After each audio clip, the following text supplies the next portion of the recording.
Bharat New Zealand champions ট্রফির group পর্বের শেষ ম্যাচ, নিয়ম রক্ষার ম্যাচ। এই ম্যাচে দুই দলেরই পাওয়ার কিছু নাই, হারানোর কিছু নাই, আসলেই কি তাই? এই দলই এই ম্যাচটা জিতবে তারা গ্রুপ চ্যাম্পিয়ন হবে। এখন গ্রুপ চ্যাম্পিয়ন হলে কী লাভ, গ্রুপ রানার্স আপ হলে কী লস? গ্রুপ চ্যাম্পিয়ন হলে আপনি অন্য গ্রুপের রানার্স আপের সাথে সেমিফাইনাল খেলবেন। ভারত হয়তো ওসব নিয়ে খুব একটা ভাবছে না। অন্য দিক থেকে সাউথ আফ্রিকা, অস্ট্রেলিয়া, এই দুটো দল সেমিফাইনালে উঠবে, সেগুলো নিয়ে ভারতের খুব বেশি চিন্তার কিছু নয়। তবে নিউজিল্যান্ডের জন্য এই ম্যাচটা গুরুত্বপূর্ণ। নিউজিল্যান্ড যদি চ্যাম্পিয়ন হতে চায়, দুবাইয়ে খেলার এক্সপিরিয়েন্সটা তাদের পরে গিয়ে কাজে লাগবেই।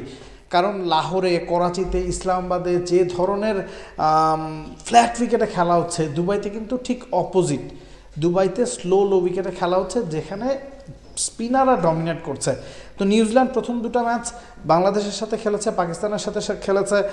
পাকিস্তানের বিপক্ষে তার 320 রান করেছিল। সেই ম্যাচে টম লেথাম, উইলিয়াংয়ের সেঞ্চুরি ছিল।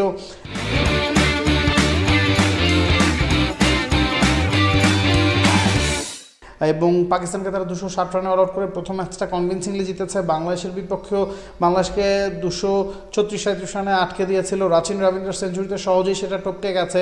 তো তারা ফর্মে আছে, ইনফর্ম একটা দল।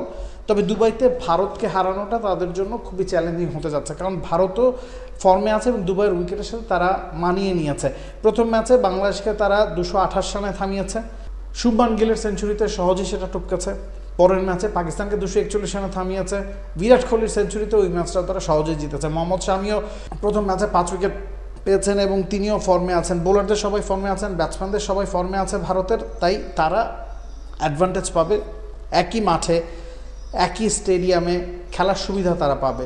তাদের কোনো ট্রাভেল করতে হচ্ছে না, তারা একই হোটেলে আছে, সেই সুবিধাগুলো তারা পাবে। এখন নিউজিল্যান্ডের জন্য চ্যালেঞ্জ হচ্ছে পাকিস্তান থেকে দুবাইয়ে গিয়ে মানিয়ে নেওয়া, পাকিস্তান থেকে দুবাইয়ে গিয়ে ওখানে ইতিমধ্যেই মানিয়ে নিয়ে ফেলা, ভারতকে হারাতে পারুক না পারুক। তবে যদি তারা সেমিফাইনালে ওঠে, যেটা তারা ইতিমধ্যে উঠে গেছে, ফাইনালটাও যদি ফাইনালটা যদি দুবাইতে হয়, ভারতের বিপক্ষে হয়, দুবাইতে খেলার এক্সপিরিয়েন্সটা তাদের ঠিকই কাজে লাগবে।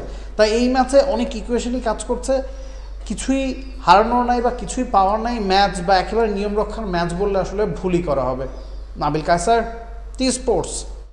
For more updates, subscribe to our YouTube channel and click on the bell icon. Follow us on Facebook and Instagram. Download T Sports app to enjoy exciting games and highlights. Visit tsports.com.